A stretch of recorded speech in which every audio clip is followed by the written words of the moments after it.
আমার অ্যাকচুয়ালি দিন শুরু হয় কেউ না কেউ আমার মাথায় একটা বন্দুক টেকায়, তো বলে যে $50 বিলিয়ন অত তারিখের মধ্যে দিতে হবে, নাহলে গ্যাস সাপ্লাই এলএনজি সাপ্লাই বন্ধ করে দেবে।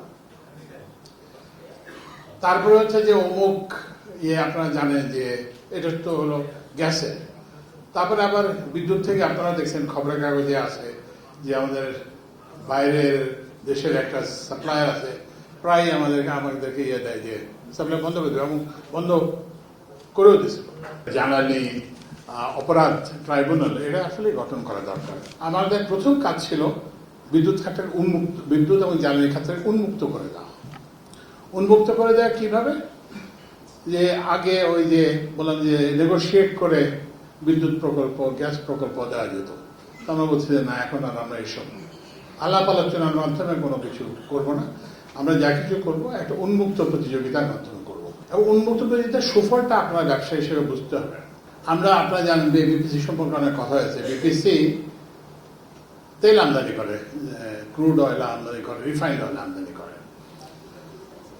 তো সেখানে একটা শর্ত ছিল, এবং এই প্রতিযোগিতা কিভাবে বন্ধ করা হয়, ওই যে একটা স্পেসিফিকেশন এমন ভাবে লেখা হয় যে কয়েকজন মাত্র নির্দিষ্ট লোক এটাতে পার্টিসিপেট করতে পারে। তো ওখানে একটা ছিল যে বিপিসি কে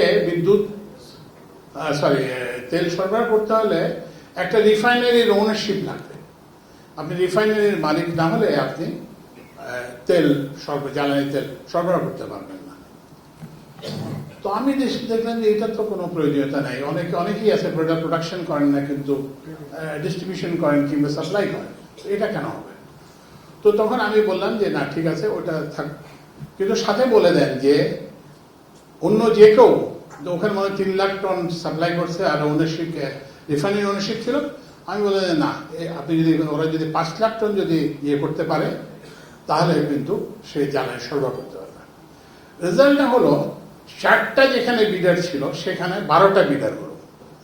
এবং আপনি জানেন যে জ্বালানি তেলের মূল্য তো আর নির্ধারিত হয় না, টেন্ডারে নির্ধারিত, এটা আন্তর্জাতিক ইন্ডেক্সে নির্ধারিত হয়। কিন্তু ওই যে প্রিমিয়াম 35% কমে গেল একটি মাত্র সিদ্ধান্তের কারণে। এবং সেটার পরিমাণ ছিল প্রথম যে 6 মাসের টেন্ডারে 390 কোটি টাকা। তো এরপর এটার ভিত্তিতে আবার গভর্নমেন্ট টু গভর্নমেন্ট নেগোসিয়েশন হলো, সেখানে আমরা আবার আরো 480 না কিরকম একটা টাকা সেভ করলাম। তো তাহলে আমরা মোটামুটি 6 মাসে প্রায় 750 থেকে 800 কোটি টাকা, এবং আগামী ইয়েতেও একই যেহেতু ধারা থাকবে, আমরা 1600 কোটি টাকা। তো আপনারা বুঝতে পারছেন যে আমাদের এখানে জ্বালানি খাতের মূল সমস্যা হচ্ছে প্রতিযোগিতা ছিল না। প্রতিযোগিতা আনলে সবকিছুই হবে। এলএনজি আমদানির ক্ষেত্রে একটা লিস্ট ছিল, তালিকা, 4-5 জন 6 জন লোক করে। তা আমরা সেটাকে উন্মুক্ত করে দিয়েছি। উন্মুক্ত করার ফলে এখন সবাই আসছে, আরামকো আসছে, বিপি আসছে, শেল আসছে। আগে কিন্তু এরা এখানে ছিল না। তা আমরা করতেছি এলএনজি তো আমরা আরো প্রতিযোগিতামূলক দাম পাবো। 72 টাকা দিয়ে গ্যাস কিনে তো আপনাকে 30 টাকা দিয়ে আমি কতদিন গ্যাস দিতে পারবো? তো এখন বিকল্পটা কি? বিকল্প হচ্ছে যে গ্যাসের আমদানি কমায় দিতে হবে, তাহলে গ্যাসের পরিস্থিতি আরো খারাপ হবে। আরেক দিক থেকে চাপ আছে, সেটা হচ্ছে যে বিদ্যুতের দাম বাড়ান, গ্যাসের দাম বাড়ান। তো আপনারা জানেন যে এই সরকার তো 6 মাস হতে চললো, আমরা কিন্তু বিদ্যুতের দাম বাড়াই নাই হচ্ছে যে এটা আমার পার্সোনাল ক্রুসাইড হিসেবে নিয়েছে। আমি it will be immoral to increase the electricity price. কারণ হচ্ছে যে আমরা তো অন্যায় দামে বিদ্যুৎ কিনছি, সেটা আমি কনজিউমারকে কেন পাস করবো?